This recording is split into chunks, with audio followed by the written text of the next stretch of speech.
आपने राजा वीर विक्रमादित्य का नाम तो सुना ही होगा, जो बहुत ही न्यायप्रिय राजा थे, जिनकी न्याय पद्धति की चर्चा देवलोक में भी होती थी।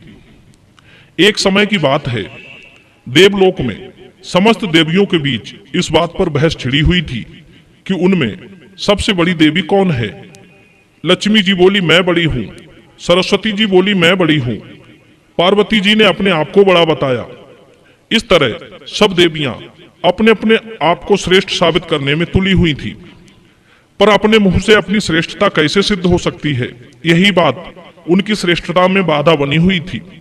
तब उन समस्त देवियों ने यह निश्चय किया कि ना हो तो किसी बुद्धिमान और न्यायप्रिय व्यक्ति से इस बात का निर्णय करा लेते हैं। अब प्रश्न ये था कि ऐसा व्यक्ति कौन है जो उन महान देवियों का निर्णय कर सके।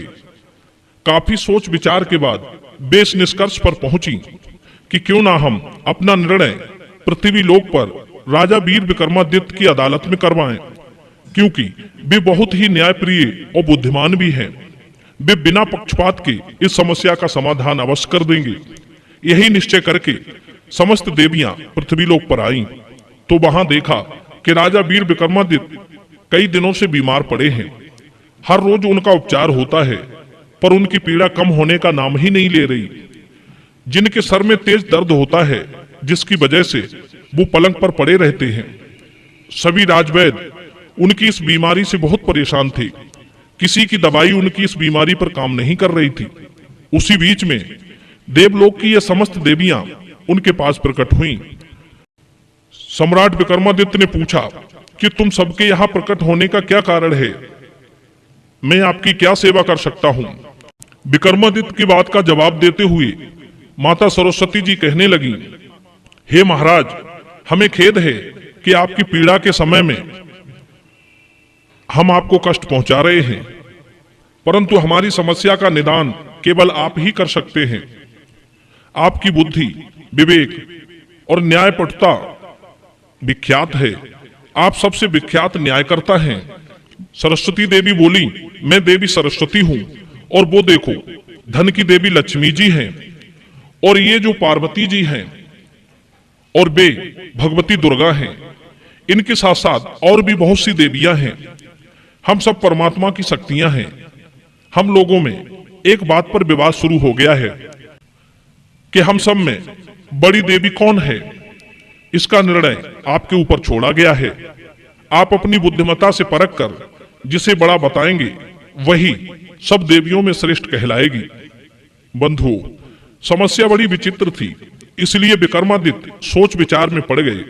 उधर देवलोक की समस्त देवियां उत्सुकता पूर्वक निर्णय सुनने की प्रतीक्षा करने लगी। विक्रम सोचने लगे कि इनकी श्रेष्ठता का निर्णय किस आधार पर किया जाना चाहिए।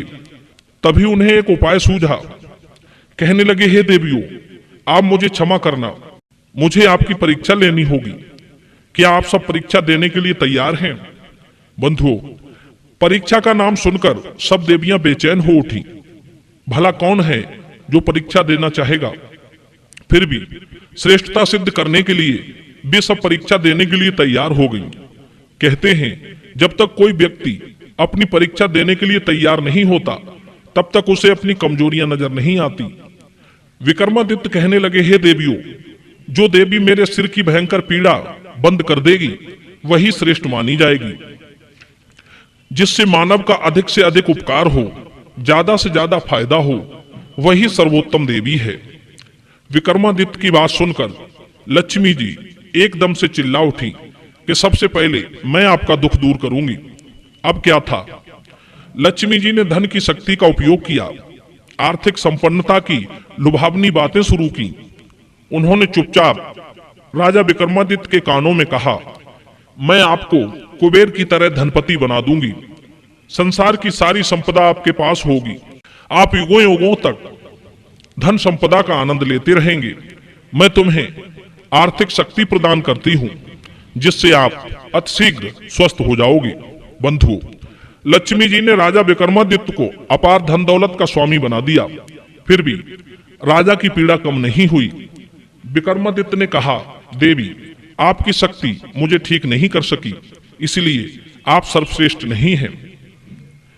लक्ष्मी जी के बाद देवी सरस्वती जी ने विक्रमादित्य के सिर पर हाथ रखा और धीरे धीरे कान में कहा, सम्राट विक्रमादित्य, मैं संसार का सब ज्ञान और विज्ञान और कलाएं आपको दे रही हूं। सद्ज्ञान, सद्बुद्धि और सद्विवेक से आप अतिशीघ्र स्वस्थ हो जाओगे। सरस्वती जी की शक्ति देने पर भी विक्रमादित्य की मानसिक पीड़ा खत्म नहीं हुई। सरस्वती जी का ज्ञान विज्ञान असफल रहा। अब की बार दुर्गा जी ने अपनी शारीरिक शक्ति देकर सम्राट विक्रमादित्य को ठीक करना चाहा, फिर भी उनकी परेशानी दूर नहीं हुई।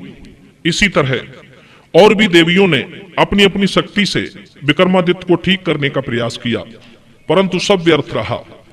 जब सब देवियां हार कर एक ओर खड़ी हो गईं, तब विस्मृति देवी आगे बढ़ी और उन्होंने विक्रमादित्य के कानों में प्यार भरे स्वर में कहा, हे महाराज, आप अपनी पुरानी समस्त कड़वी बातों को भूल जाइए, जिन जिन से आपको कष्ट पहुंचा हो। कहते हैं भूलना एक बहुत अच्छी दवाई है। इसलिए आप अपनी पराजय, अपमान, दुख, व्याकुलता और सब प्रकार की पुरानी गलतियों को भूल जाइए।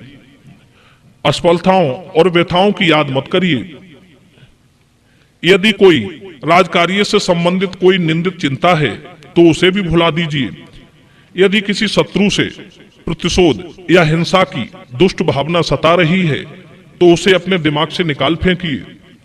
जीवन की व्यवस्था, दरिद्रता और शोचनीय अवस्था को भी भूल जाइए। भूल जाइए अपनी कमजोरियों को, अपने शत्रुओं को, अपने पापों को, अपनी आत्मग्लानि को। जो पाप हुआ हो उसे भुलाकर ही आप स्वस्थ हो सकते हैं। बंधुओं, इस प्रकार विस्मृति देवी अपनी शक्ति के प्रभाव से विक्रमादित्य के मन में चल रही समस्त नकारात्मक प्रभाव डालने वाली बातों को भुला दिया। ये संसार सभी समस्याएं, सिद्धियां और धन और वैभव से भरा पड़ा है। यहाँ किसी चीज की कमी नहीं है। ना यहाँ सुख की कमी है और ना यहाँ दुख की कमी है। हमें अपने कष्टों और अभावों को भूलना चाहिए और मन में छिपी गंदगी को दूर करना चाहिए। इस तरह विस्मृति देवी के भुलाने पर विक्रमादित्य की पीड़ा खत्म हो गई। विक्रमादित्य ने पूछा, देवी आप कौन हो? जवाब दिया, मैं विस्मृति देवी हूँ। मैं भुलाने की कला में प्रवीण हूँ। हे महाराज, मेरे ही कारण थका हारा मनुष्य अपनी मुसीबतें भूलता है। पुरानी गलतियों को भूलकर मनुष्य मानसिक तनाव और पीड़ा से छुटकारा पाता है। इसलिए आप कड़वी बातों पर रंज गम न कीजिए, कुड़िए मत, क्योंकि यहाँ ऐसा कोई आदमी नहीं है जिसके यहाँ कभी न कभी कोई दुख भरी बात या प्रिय घटना ना हुई हो। अपने विषय में जो भी कड़वे प्रसंग हुए हों उन्हें याद मत रखिए, उन्हें भूलने में ही भलाई है। कहते हैं दूषित, कड़वी, अपमानजनक, निंदात्मक बातों को भूलने से ही मनुष्य मानसिक रूप से स्वस्थ रह सकता है। विस्मृति देवी बोली, राजन, मैंने आपको इसी दवाई से स्वस्थ किया है। कष्टों को भुलाकर ही आप ठीक हुए हैं।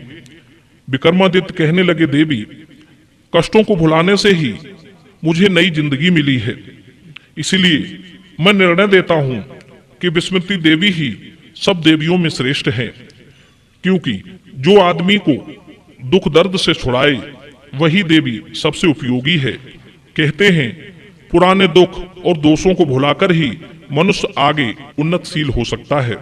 जब तक आदमी अपनी पुरानी कड़वी संवेदनाओं को भूलकर नई उत्साह भरी आशाओं की कलियां नहीं खिलाता, तब तक वह पूर्ण सुखी नहीं हो सकता।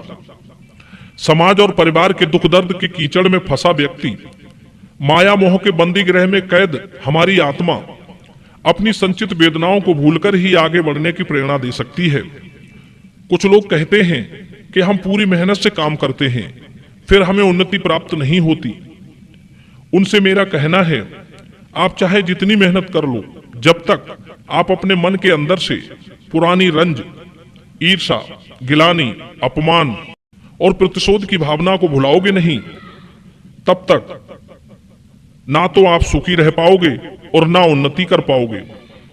ये 5 बातें जिसके मार्ग में बाधा नहीं डालती, वही व्यक्ति कुशल माना जाता है। और अंत में एक बात और कहना चाहूंगा, जो असमर्थ होकर भी क्रोध करता है और जो निर्धन होकर बहुमूल्य वस्तु की इच्छा रखता है, ये दोनों ही अपने शरीर को सुखा देने वाले कांटे के समान होते हैं। बंधुओं, आज की कहानी में बस इतना ही। अगली बार फिर हाजिर होंगे किसी नई ज्ञान चर्चा के साथ। आप सभी दर्शकों का बहुत बहुत धन्यवाद।